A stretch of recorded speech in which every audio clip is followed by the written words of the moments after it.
Maraming mga churches, ang problema nila ay pagbaba o pagbagsak ng attendance. The problem of attendance has become so acute in some churches that they have resorted to man-made gimmicks to correct it. It is called the entertainment craze. Anong ibig sabihin nun? Okay? Dahil nakita nila na bumababa ang attendance, bumatbatit mo yung umay kapilyan. So sabi nila ay gumawa tayo ng mga programa para maengganyo ang mga tao na pumunta sa ating church. Now, kailangan nyo ba ng gimmick? Kailangan nyo bang maengganyo para pumunta sa church? No, you don't. Ang kailangan natin, conviction. Ulitin ko ha. What we need is not gimmick or program. What we need is conviction. Say the word, conviction. Come on, everybody say the word, conviction. Ang ibig sabihin ng conviction, paniniwala. Ano ang conviction? Paniniwala. Bakit ka nandito? Tanungin mo yung katabi mo. Apa nga daga diti kapilya? Apa yung may kapilya? Di ba? Apa yung may kapilya? Oh, ngayon, kung pumunta ka rito at hindi dahil sa isang matibay na paniniwala, baka wala ka na sa Sunday. Kasi, isipin mo, pumunta ako rito para lang matry. Hindi yun conviction. Ang tawag doon, trial. Oh, naintindihan nyo?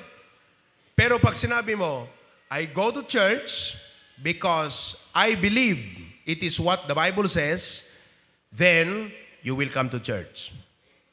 Number one, what are the blessings of faithfully attending church? Number one, commands are fulfilled. Commands are fulfilled. Okay? Now, sino kada kayo ti na isalakan na, tag na imana? Good. According to John 1:12, familiar ba kayo sa verse na John 1:12? Tingnan ko nga kung sino ang familiar na. Taas ang kamay. John 1:12. Tignan kung sinong familiar. Yung mga disciples na encounter niyo yung verse na yan. John 1:12. Come on.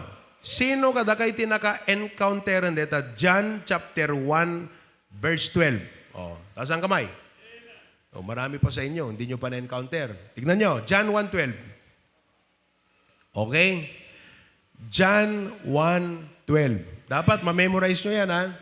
Oh, basa. Everybody, read.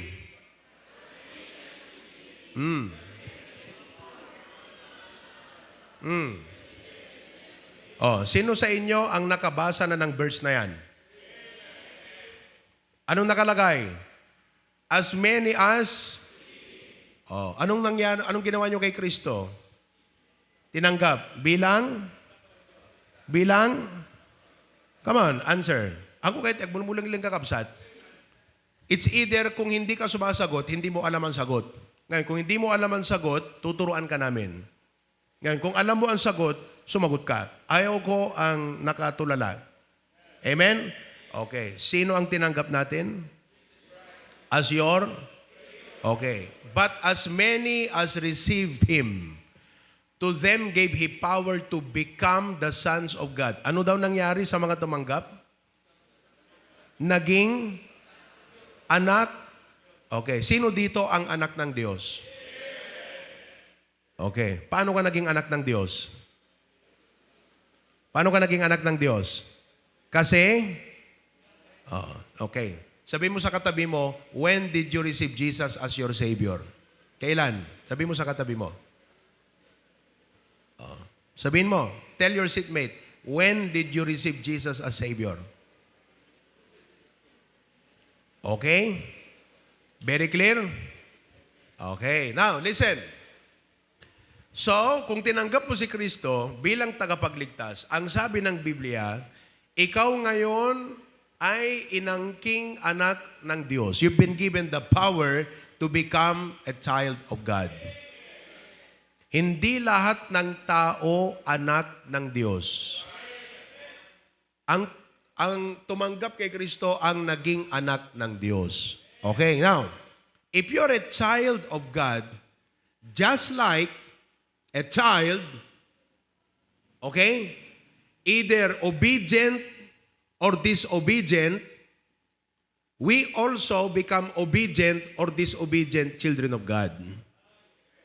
Bilang mga anak ng Diyos, we have a command to fulfill. Naintindihan niyo po? Ang sabi ng Hebrews 10:25, Hebrews 10:25, read everybody, Hebrews 10:25, go.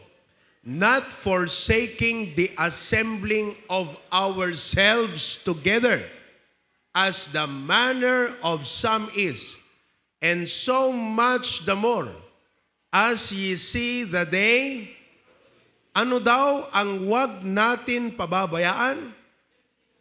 Sagot, ano ang wag natin pababayaan?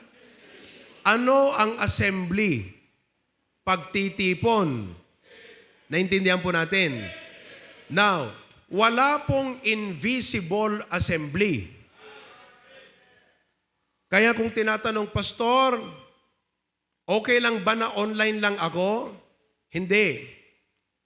Bakit? Sapagkat ang sabi ng Biblia, assembly.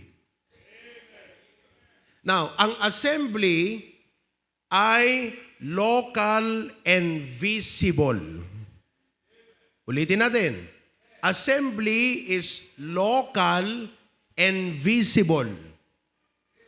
Pag sinabi nating local, in a particular location, local, location, locality. So, tayo dito sa Bacara, ang ating lokal o location ng assembly dito. So, pag sinabi ng Bible, huwag pabayaan ang assembly, ibig sabihin, pumunta ka kung saan nag-a-assemble ang mga mananampalataya. Puntahan mo yun. Yun ang ibig sabihin ng local assembly. Kaya ito, assembly. Yung mga taga-Dingras, ang inyong location, barangay Puruganan. Naintindihan? Sa Lawag, ang inyong location ng assembly ay barangay 15. Pasukin, ang location ng assembly, barangay 4. Sa Australia, ang location ng inyong assembly, dyan, kung nasaan kayo. Hindi, may specific sa Brisbane. Nakalimutan ko anong street, barangay. Sa Claveria, ang location ng assembly ay barangay 1. Ibig sabihin, kung tutuparin mo ang utos na assembly, sabi ng Panginoon, pumunta ka doon sa assembly. Kasi wala pong assembly na hindi local assembly.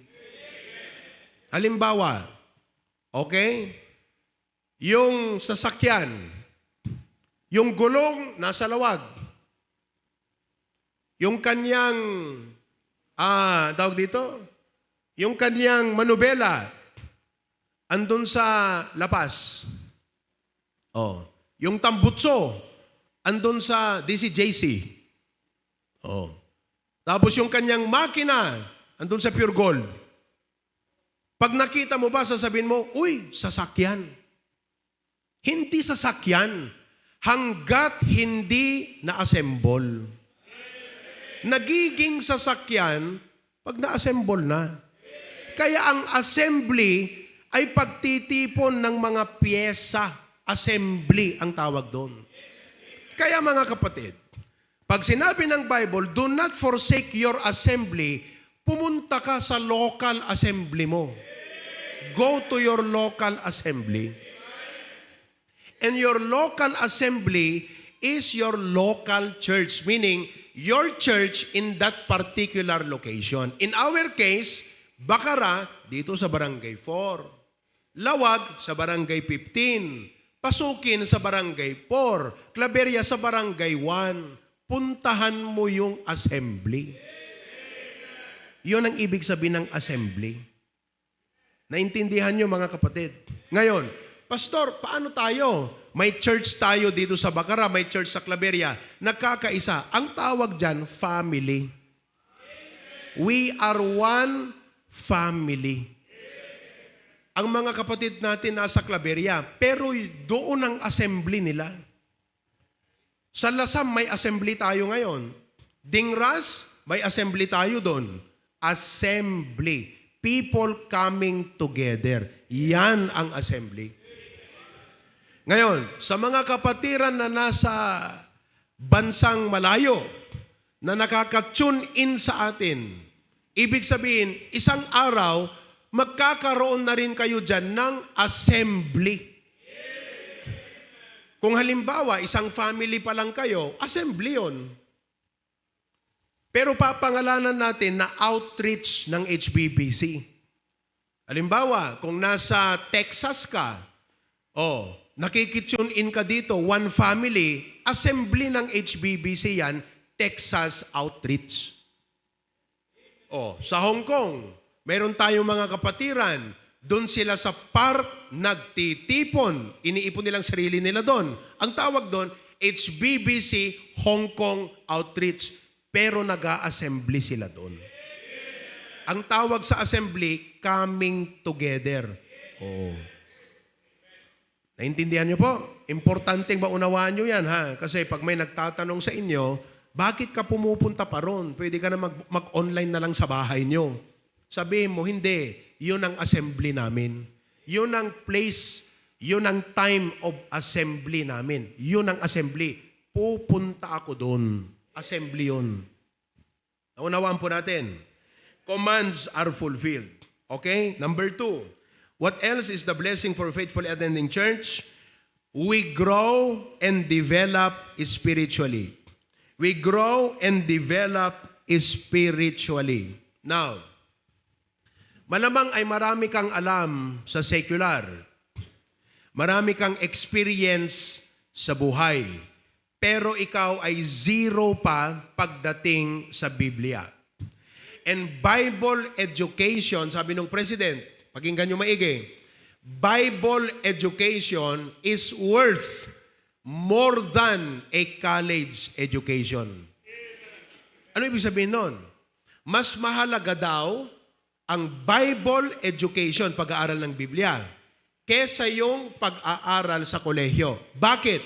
Number 1, pag nag-aral ka ng college, you take a course. Education, for example. Nag-graduate ka, question, makakatrabaho ka ba kaagad? Hindi. Sometimes, kahit ano pa yung degree na graduate mo, hindi yun ang nagiging career mo. Ibig sabihin, college education has no 100% assurance. It helps. Pero wala kang 100% assurance sa college education. However, Bible education, may assurance.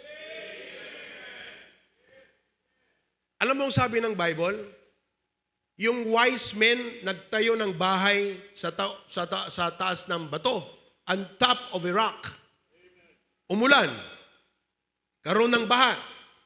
Umangin na malakas. Hurricane. Hindi bumagsak yung bahay. Because it was built upon a rock. Ang sabi ni Kristo, ganyan ang sinuman na nakikinig at sumusunod sa aking salita. May assurance. Alam niyo, many things in life, walang assurance. Ang meron lang assurance, ito mga kapatid. Kaya kung ikaw ay itatayo mo ang buhay mo sa sigurado, dito ka sa Biblia. Sapagkat sa Biblia, sigurado ka. Ayaw mong ma-scam. Ayaw mong magkamali. ayaw mong magsayang o mag-aksaya ng oras, dito ka sa sigurado. Ngayon, when you come to church, ano ang blessing? You learn the Word of God. And when you learn the Bible, what happens? You develop and you grow spiritually. Number 3, for a good example and influence. Oh. Anong blessing pag pumunta ka ng church? When you come to church, anong nangyayari po? Nagiging maganda at mabuting halimbawa ka at nagkakaroon ka ng magandang influence. Sino dito ang mga tatay? Tatay.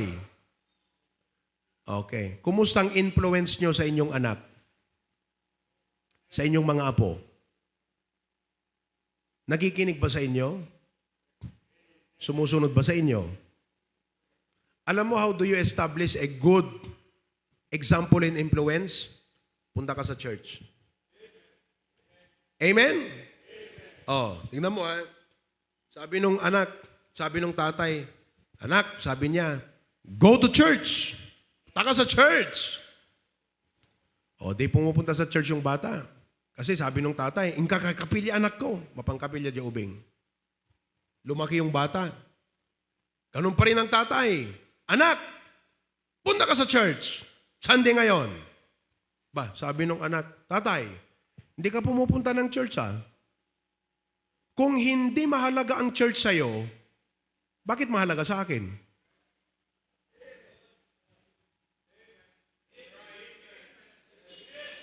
If you don't go to church and it seems that church is not that important, why would it be important to me?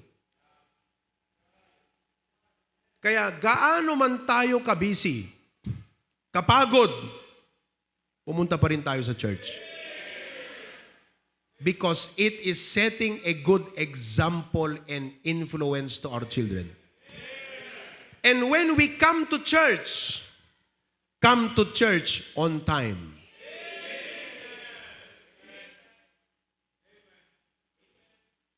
I don't know your reason for coming late. Pero alam ko, isinaksak ng dyablo na rason yan, hindi sa'yo. Nalilate ba kayo sa school? Sinong nalilate sa school? Kayong mga teachers, nalilate ba kayo sa school? Kung nalilate kayo, mali yan. Hindi ka dapat malate. Ninanakawan mo ang oras ng eskwelahan. Hindi ka dapat nalilate. Ngayon, bakit sa church nalilate ka?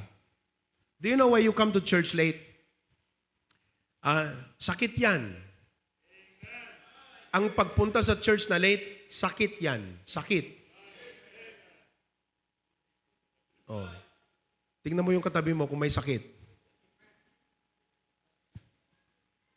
Hello? See? Kasi good example Naunawaan niyo po? Pero mo kung halimbawa sinabi mo sa anak mo, okay, 7:30, we'll have to leave the house. Because the Sunday school starts at 8 o'clock. 7:30, umalis na tayo ng bahay. Alam mo kung bakit ka na-late? Wala kang time target. Wala kang time target Basta makarating ka kung kailan. Hindi mo iniisip, 8:00 yung service. I should leave the house at 7:30. Alam nyo ang choir? Ang ating choir, every Sunday, nandito yan ng 7 o'clock.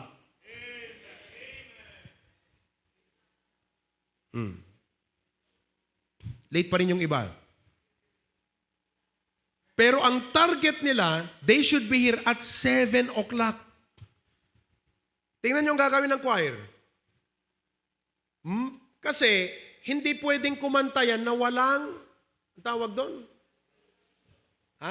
Exercise. Hindi pwedeng kumanta na walang exercise. Tapos, syempre, una, they do it for the Lord. Pero kayong pagsisilbihan, Ilan kayong pagsisilbihan lang ng choir? Ganon sila mag-practice? Late pa kayo? Kakanta ang choir, wala ka? 7 o'clock, ibig sabihin, we are serious. We are serious. Ikaw, serious ka? Serious ka o hindi? Hindi ka dapat nalilate. If you're serious, hindi ka dapat nalilate. Palibhasa, ang iba sa ating mga matatagal ng miyembro, wala kasing ministry, kaya ka nalilate. Dapat kasi may ministry ka. Kayong mga matatagal ng men, usher na dapat kayo eh. Pero paano kayo mag-a-usher? Late kayo. Hindi kayo pwedeng mag-usher. Kasi kung usher ka, you should be here at least 30 minutes before the time. Paano ka mag-a-usher? Alas 9 ka dumating. Usher pa ba yun?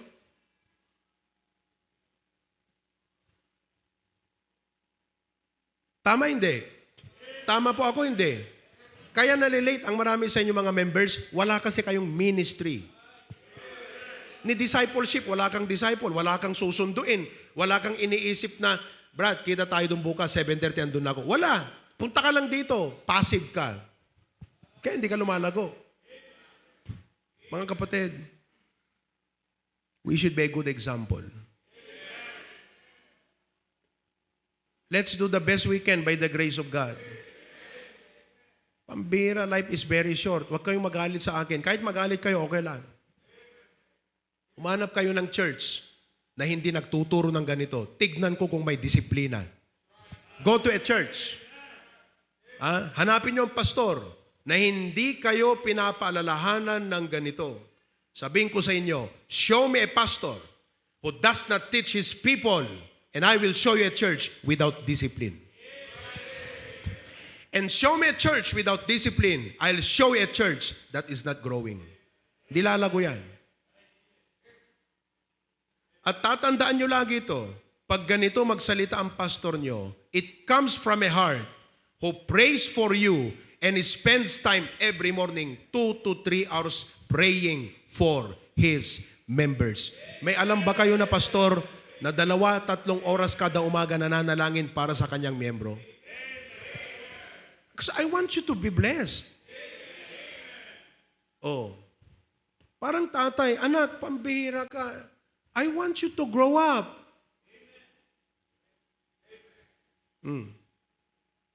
Good example and influence. Mga kapatid, hindi lang po sa mga anak natin, maski na sa ating society. Makita da ka, alas 6, mapangkat kapilyan, anyat sapa mong kunadaging ka, di ba? Kat ko na, baliwala deta, anasap-sapak pa yung mapantaltalon. Alas 4, nandyan na ako sa field. Oh, church to, alas 6, late na nga to eh. Alas 4, nasa field na ako eh. Pinapakita mo sa kanila kung gaano kahalaga yung pinupuntahan mo. Eh kung palagi ka na lang late, anong pinapakita mong seriousness mo sa tao, mga kapatid? Testimony. Amen? Pambira, pastor. Bigbigat pelang, tirtiraan na kamanin. Talaga agakabsat na nga. But if you're humble, paintindihan mo, you need it. Training natin to mga kapatid. Di na tayo lalago pag wala tayong ganitong training. Di tayo lalago. Oh. Kaya ngayon, yung mga members na ayaw ng ganong disiplina, umaalis. Ay, grabe naman sa inyo rito. Napakatindi ang disiplina, napakahigpit. Pumunta ka doon sa walang disiplina, hindi lumalago yung church na yon. At sa church na yon, kontrolado ng miyembro ang pastor. Kawawa ang pastor doon.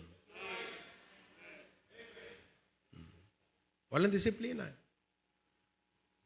Konting disiplina. Alam niyo kung bakit hindi umaangat ang Pilipinas? Palibhasa, meron tayong natural resources.